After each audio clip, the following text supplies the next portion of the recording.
Donc bonjour à tous et à toutes, nous sommes le dimanche 22 août 2021. J'ai souhaité faire une petite, deux petites journées de prière pour l'Afghanistan. Je vais ouvrir par une chanson Oh Freedom, The Golden Gospel Singer. Je vous propose d'écouter cette très jolie chanson au nom de la liberté et plus généralement au nom de toutes les libertés. Allez.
Super chanson. Super. Liberté. Oh là là, liberté. Quel mot. Quel joli mot. Quel joli mot. J'ai souhaité commencer par cette chanson qui peut paraître loin en fait des difficultés rencontrées actuellement par l'Afghanistan, mais au contraire qui abordent un sujet éternel, celui de la liberté individuelle, la liberté collective. La liberté, celui de pouvoir faire les choix de vie, la liberté, être libre. On est tout en étant en société, c'est véritablement l'enjeu. Et ça a été l'enjeu, c'est toujours l'enjeu de nos sociétés. Liberté. Le clip est parlant, hein. Enfin, on voit des grands personnages, Pasteur Martin Luther King, on voit voilà, ça retrace une bonne partie de l'histoire américaine, l'histoire noire américaine, qui après amènera bon nombre de changements, en tout cas auront éveillé les consciences sur le traitement fait aux Noirs américains à cette époque-là. la discrimination raciale, les violences qui sont perpétrées en silence.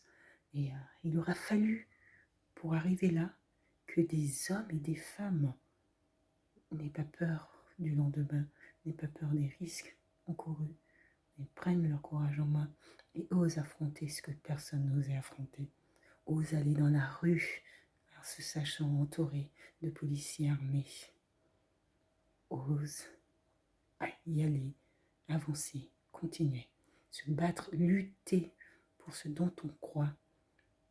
Mais ce sont des parcours extraordinaires.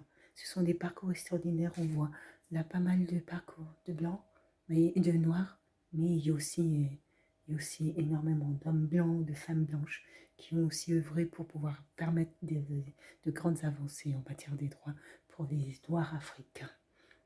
Et même aujourd'hui, il faudrait dire, l'Amérique n'en a toujours pas terminé avec le racisme. Il n'en a toujours pas terminé avec la discrimination raciale. Mais aujourd'hui, les Noirs ont quand même, peuvent être entendus. Aujourd'hui, on peut dire qu'il y a eu un président noir à la tête des États-Unis. Et ça, ce sont de belles avancées. Pour pouvoir arriver là, il aura fallu que des hommes et des femmes puissent aller dans la rue et puissent manifester. Et c'est ça la démocratie. La démocratie, c'est justement d'avoir cette liberté, liberté d'action, liberté de choix, liberté d'association, liberté de pensée.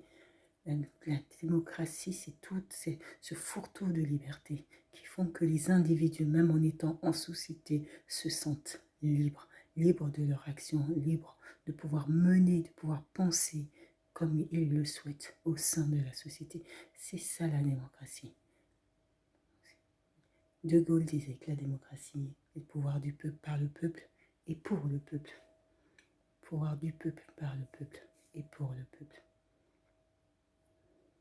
Du peuple, c'est le peuple qui détermine sa représentation nationale. Donc, puisque c'est le peuple qui détermine sa représentation nationale via le vote, c'est le peuple qui élit les hommes d'État, les dirigeants qui vont donc mener, je dirais, ce léviathan qui est quel État, afin de mener au mieux, en essayant de respecter au mieux la volonté populaire de la souveraineté nationale. Donc le pouvoir du peuple par le peuple et pour le peuple. Il ne faut pas oublier que la démocratie n'est pas faite pour les dirigeants.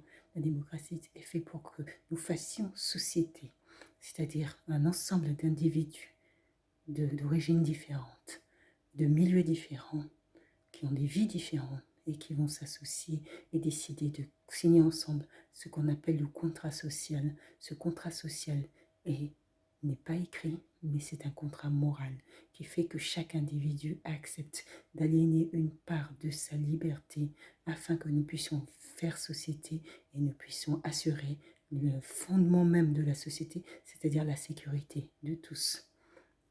Et c'est ça la démocratie. Et il aura fallu aux États-Unis que des hommes et des femmes aient le courage d'aller dans la rue, mais il aura aussi fallu qu'un système gouvernemental soit en place pour qu'ils puissent aller dans la rue et qu'ils puissent mener ces combats, qu'ils puissent manifester. Et ça, ce n'est pas donné dans tous les pays que des individus puissent manifester leur opposition à des opinions, à des lois, en étant en sécurité. À l'époque, ils n'étaient pas en sécurité. Mais à l'époque, ils avaient quand même le droit à manifester. Et même quand ils n'avaient pas le droit à manifester, ils manifestaient, ils étaient embarqués, ils allaient à la police. Et ils finissaient par en sortir pour beaucoup. Mais ils y allaient.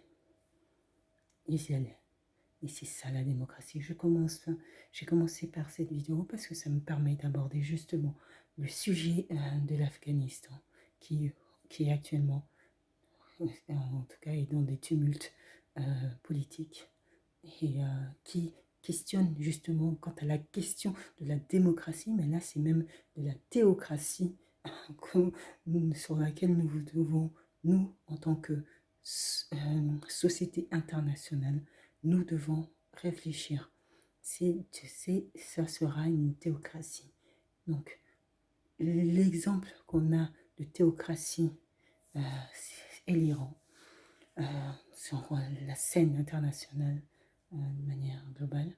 Donc, la question, justement, c'est comment une théocratie peut-elle concilier cette problématique de la liberté avec des préceptes religieux qui parfois sont antinomiques à l'esprit même de la liberté. Des individus.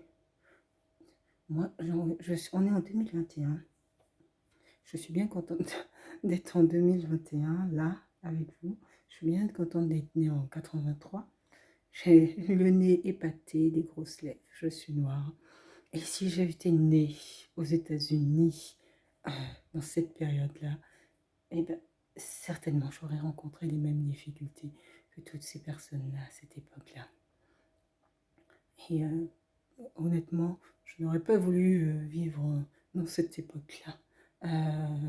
Parce que je pense qu'il fallait avoir énormément de courage pour afficher ses opinions. Et afficher ses opinions, c'est aussi c'est aussi le fait de, comment dire ça, de tolérer, d'accepter la tolérance entre les individus, la différence entre les individus. C'est ne pas s'arrêter à la couleur de peau de la personne pour choisir son cercle d'amis ou son cercle social. Et à cette époque-là, même ça, le cercle d'amis était déjà, une forme de revendication, puisque se posait la question de les Noirs ne doivent pas fréquenter les Blancs. Alors, le Noir qui fréquente les Blanches, oh là là, quelle abomination à cette époque. C'était une abomination. Ou même le fait de fréquenter en termes d'amis, c'était aussi une abomination. Et il aura fallu des années et des années de combats, de luttes, de manifestations pour faire avancer les choses. Mais c'est ça la démocratie. La démocratie, c'est des individus qui sont libres de pouvoir manifester leur opposition aux idées qui sont véhiculées. La démocratie, c'est un système qui est mis en place avec des contre-pouvoirs qui sont là justement pour être garant de cette liberté, garant de notre état de droit. L'état de droit est un état qui se bâtit sur la constitution garante des lois constitutionnelles et des libertés individuelles. Et c'est important de le rappeler que nous sommes dans des états qui sont des états de droit et des états de droit qui font partie d'une société, la société des Nations Unies. Et en tant qu'adhérent à la Charte des Nations Unies, les pays ont l'obligation de respecter un certain nombre de règles et de droits en direction de leurs citoyens. Et c'est important de rappeler que la liberté est au cœur de tout fondement. Et chaque individu est en droit de pouvoir manifester son opposition ou simplement ne pas souhaiter exprimer son opinion. Mais chaque individu est libre de prendre position comme il le souhaite, tant que ça ne rentre pas, tant que ça ne constitue pas un désordre national, où ça ne met pas en péril la sûreté de l'État. Chaque individu est en mesure de pouvoir exprimer son opinion. C'est l'Afghanistan, de l'histoire même de l'Afghanistan, de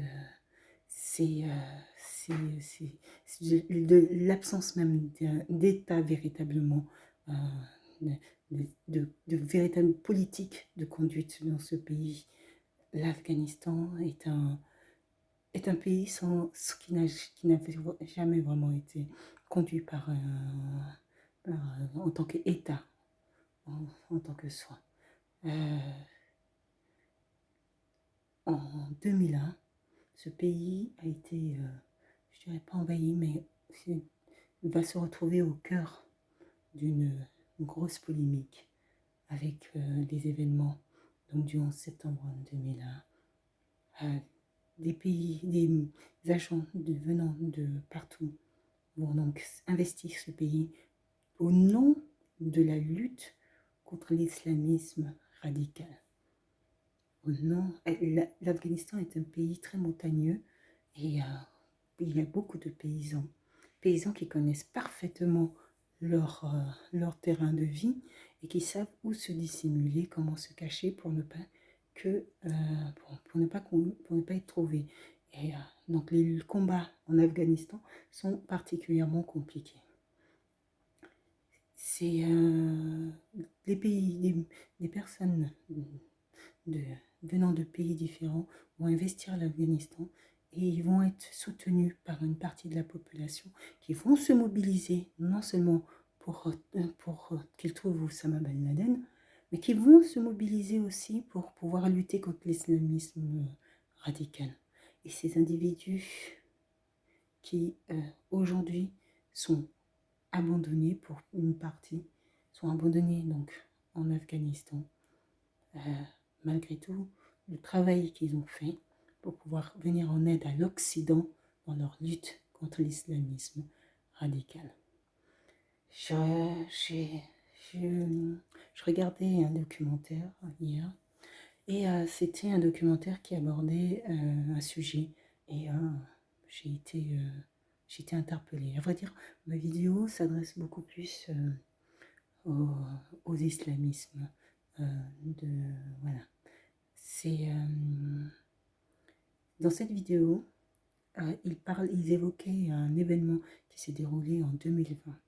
En 2020, je dis ça parce que j'ai été surprise. Il faut dire que dans la crise sanitaire que nous avons vécue, je pense qu'il y a énormément d'informations sur lesquelles nous sommes passés à côté. Et donc, dans ce documentaire, il relatait les faits d'un événement qui s'est déroulé dans un hôpital, si je ne me trompe pas, à Kaboul.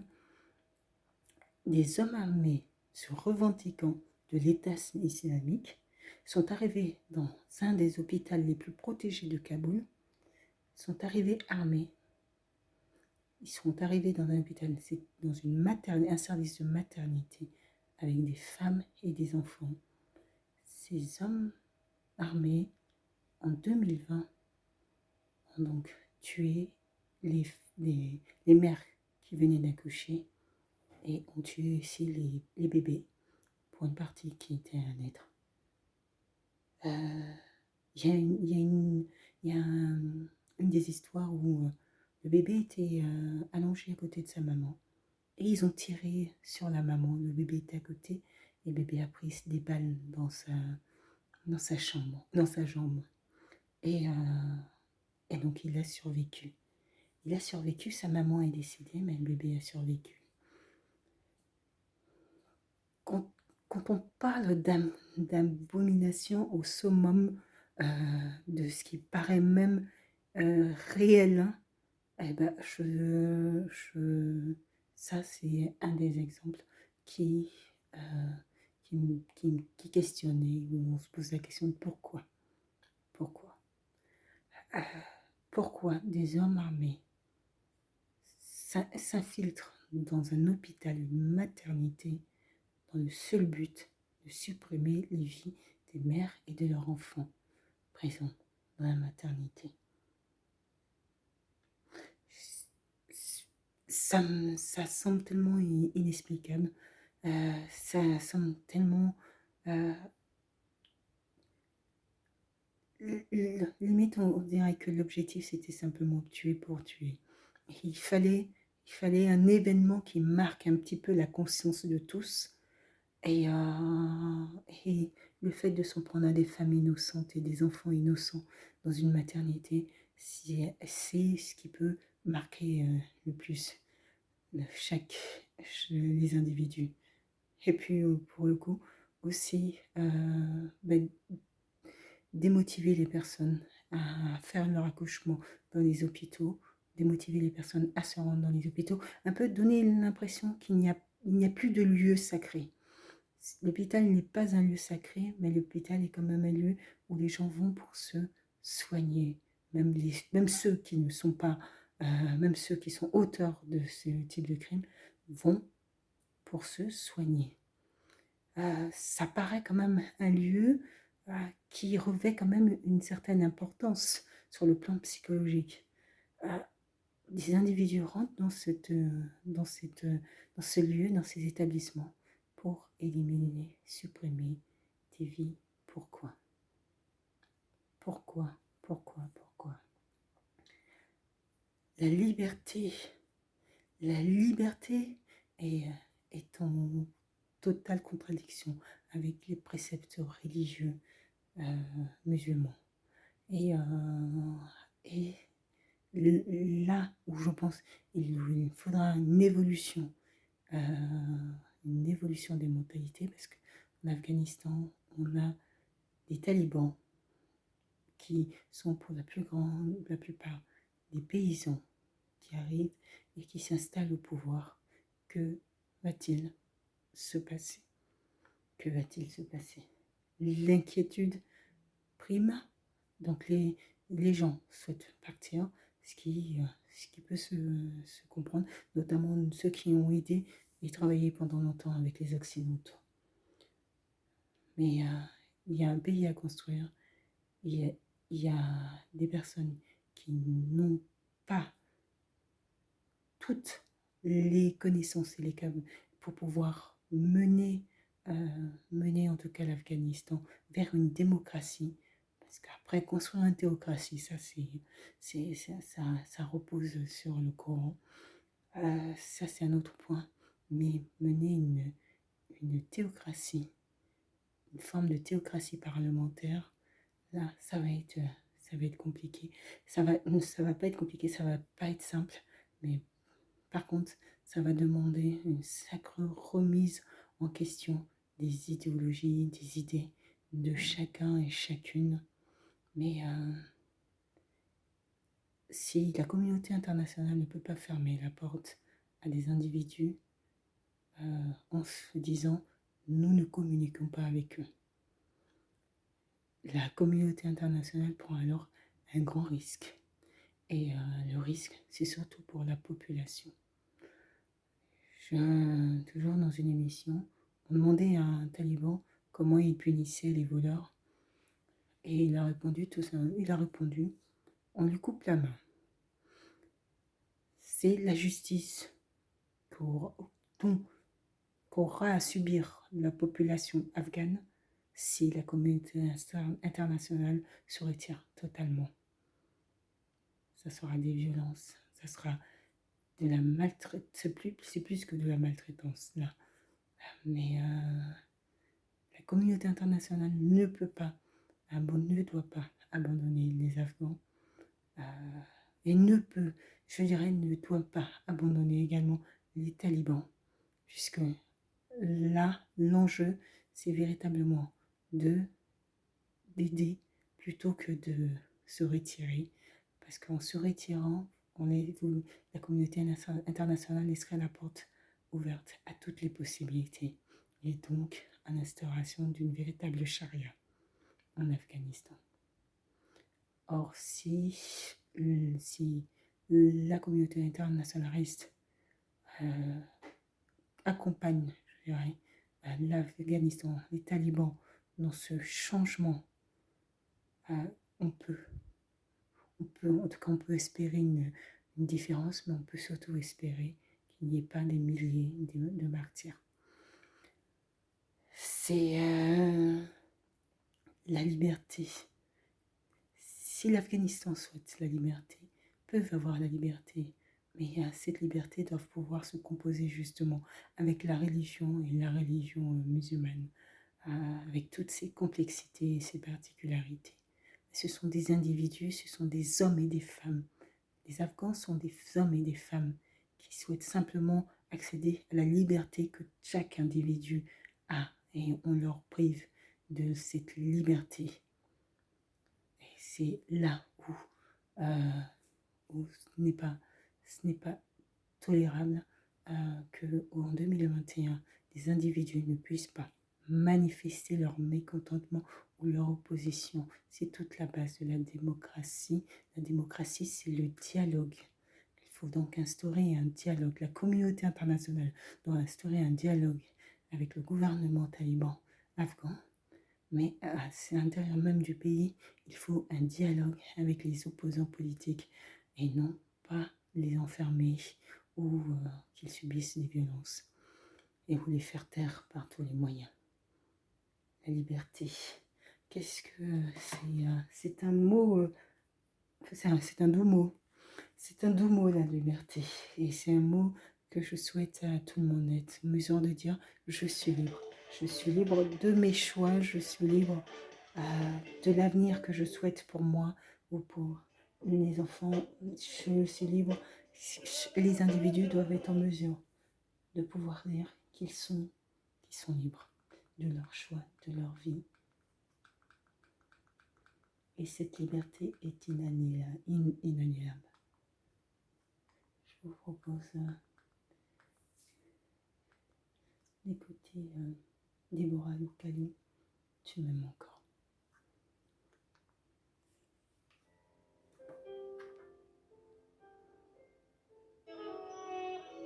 That many times situation may occur in your life and you feel like giving up. You feel like it's over. You look left, you look right, and there's no help. All your friends are no longer there. I'm here to tell you that you have God. I don't know why you came here tonight, but it's just take this time to take back who you used to be. And always remind yourself that He will never let you go. Doesn't matter what kind of problems you have, in what situations you may be found, God sees you. And I want to tell you, stop crying, because you have a big God. If your problem is big, then your God is bigger than that problem. So you don't have to worry about anything. Don't you cry anymore. Don't you worry anymore. Don't lamentate anymore. Don't tell people your story, and just put your eyes on Him. I wrote this song at about 3 o'clock in the morning, 2 weeks back. And I was going through some tough times. And God came in the overflow and said, remember, I've told you, Deborah, I will never leave you. I will never forsake you. I am the father to the fatherless, so you don't have to worry about anything.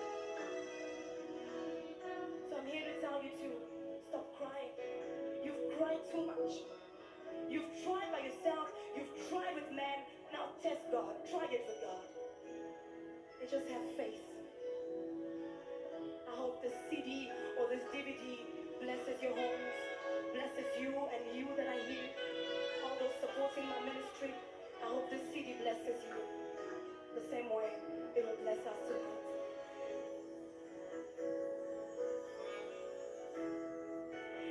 Shalom, Shalom, tu m'abandonneras pas. Shalom, El Elyon, tu m'abandonneras pas.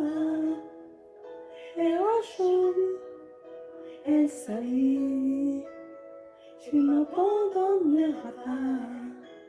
Malgré mes fautes et mes faiblesses, je sais que tu es là, tu m'abandonneras pas,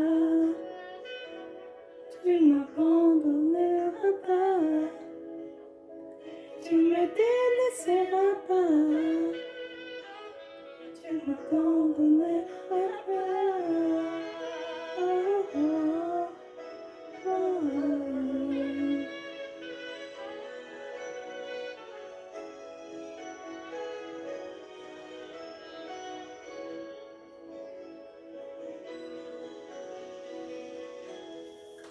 Un jour, El Sali, tu me délaisseras pas. Un jour, El Elyon, c'est toi le père des orphelins. jour installé, tu m'étais laissé à part. Malgré mes fautes et mes faiblesses, Je sais que tu es là, tu ne m'abandonneras pas, tu ne m'abandonneras pas, tu me délaisseras pas, tu ne m'abandonneras jamais.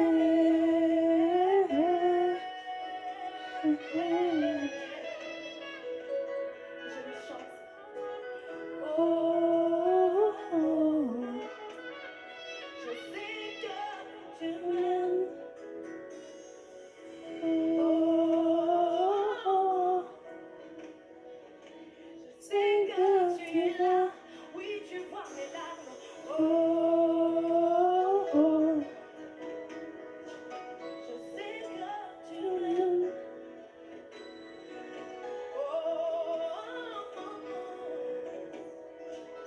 Je sais que tu es là. Chante avec moi. Oh, oh. Je sais que tu m'aimes. Can you wave your hand and just sing with me? Oh, oh. Come on, you can do it. Come on.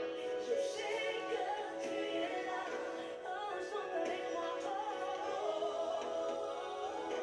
oui, je sais que tu m'aimes. Je sais que tu m'aimes. Est-ce que tu sais à quel point Dieu t'aime, à quel point tu as la valeur dans ses yeux? C'est important que tu en prennes conscience et que si toi tu as la valeur, la vie de l'autre aussi a la valeur, a autant de valeur que la tienne. C'est important car la violence provient justement parfois d'un sentiment, soit d'insécurité, soit comment je pourrais formuler ça, de sentiment de supériorité. Donc il ne faut pas oublier que nous avons la valeur aux yeux de Dieu. Et Dieu ne regarde pas nos différences, il regarde justement à ce qui fait que nous sommes tous les fils et les filles de Dieu. C'est sûr, tu m'aimes.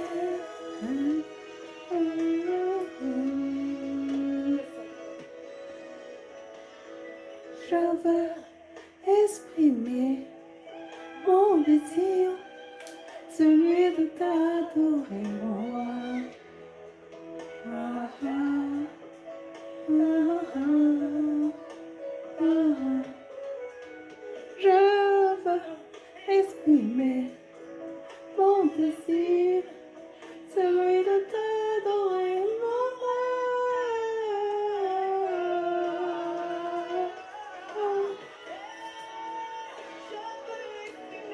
Je veux exprimer mon désir, celui de t'adorer, mon roi. Ah, ah, ah. Je veux exprimer mon désir, celui de t'adorer, mon roi. Ah, ah, ah. Je veux exprimer mon désir, celui de t'adorer, mon roi. Ah, ah, ah. I want to express my desire for be worshiping my God.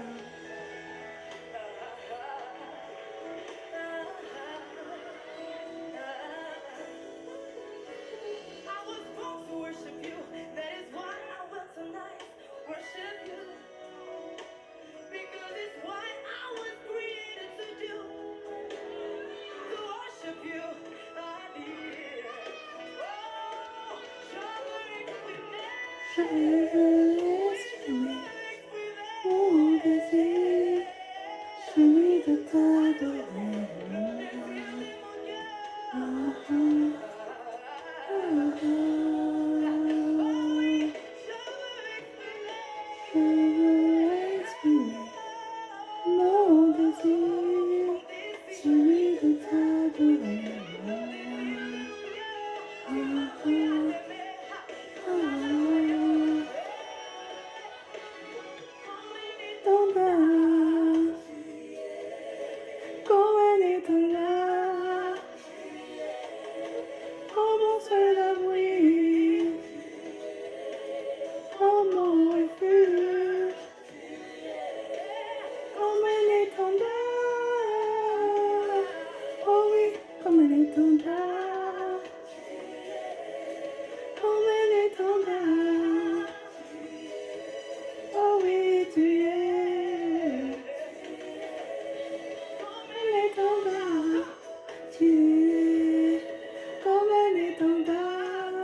Il t'aime encore. Il t'aime encore. Il t'aime encore. Il t'aime encore. Je suis de là. Je suis de là. Je suis de là. Je suis de là. Il t'aime encore. Il t'aime encore. Il t'aime encore. Il t'aime encore.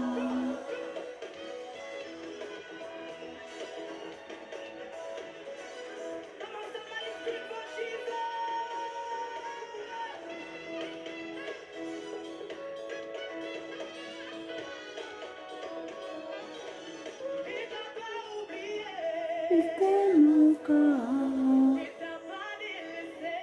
Il t'aime encore. Je suis de là. Il t'aime encore. Il t'aime encore. Il t'aime encore. Il t'aime encore. Il t'aime encore. Allegio. Allegio. Agonayo. Agonanga.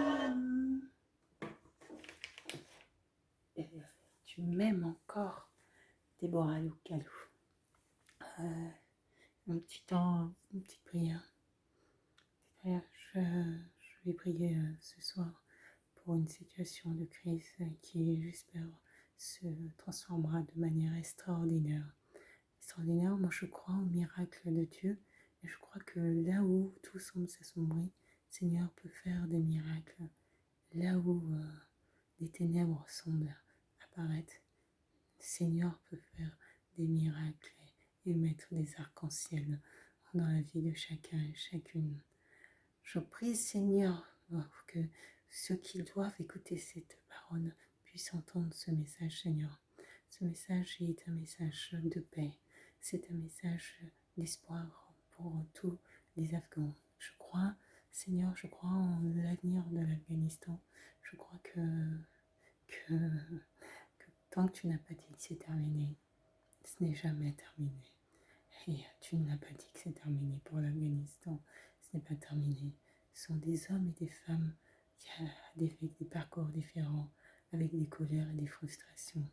Ce sont des femmes et des femmes qui ont de l'espoir d'un avenir meilleur, du nouvel Afghanistan. Seigneur, je prie, Seigneur, pour que tu puisses toucher des cœurs, Seigneur, et que chacune puisse voir les merveilles que tu peux faire dans leur vie, Seigneur. Seigneur, je prie, Seigneur, pour qu'ils puissent se regarder les uns les autres et non pas voir l'ennemi chez l'autre, mais voir le frère et la sœur dans la foi, dans ta foi, Seigneur. Je prie, Seigneur, pour qu'ils prennent conscience que la religion musulmane n'est pas une religion de haine. La religion musulmane a une toute autre origine, une toute autre destinée, Seigneur. Je prie, Seigneur, pour qu'ils puissent avoir un réveil de conscience, Seigneur, et que les musulmans puissent prendre un trajet différent, Seigneur, et qu'on ne voie plus en eux des potentiels criminels. Je prie, Seigneur, pour qu'on puisse voir que la religion musulmane est plus belle que ce que nous voyons actuellement. Je prie, Seigneur, pour que la justice ne s'arrête pas simplement à couper la main d'un individu parce qu'il a volé. Je prie, Seigneur, pour que des femmes et des hommes puissent aller librement à l'école pour pouvoir apprendre, Seigneur. Apprendre le savoir, tu sais que c'est une des plus grandes des richesses. Je prie, Seigneur, pour que tu nous changes l'Afghanistan, Seigneur, un nouvel Afghanistan. Je prie, Seigneur, pour que la communauté internationale œuvre pour la paix en Afghanistan. Je prie, Seigneur, pour qu'ils n'abandonnent pas ceux qui ont été à leur côté. Seigneur, pendant toutes ces années, 20 ans maintenant, 20 ans depuis les attentats du 11 septembre 2001. Je prie, Seigneur, pour que ça ne soit pas la marque de la fin de l'Afghanistan et de la fin des citoyens afghanistans qui aujourd'hui paieraient le prix d'il y a 20 ans. Je prie, Seigneur, pour un changement, un renouveau, Seigneur, extraordinaire, Seigneur, pour que des armes baissent, Seigneur, et pour que la parole et le dialogue prennent le dessus par ce. Je prie, Seigneur, pour que ce soit une démocratie, Seigneur, qui apparaisse, une démocratie qui construise l'Afghanistan de demain. Je prie, Seigneur, pour que tu nous montres à quel point tu nous aimes, Seigneur. Soyez bénis. Amen.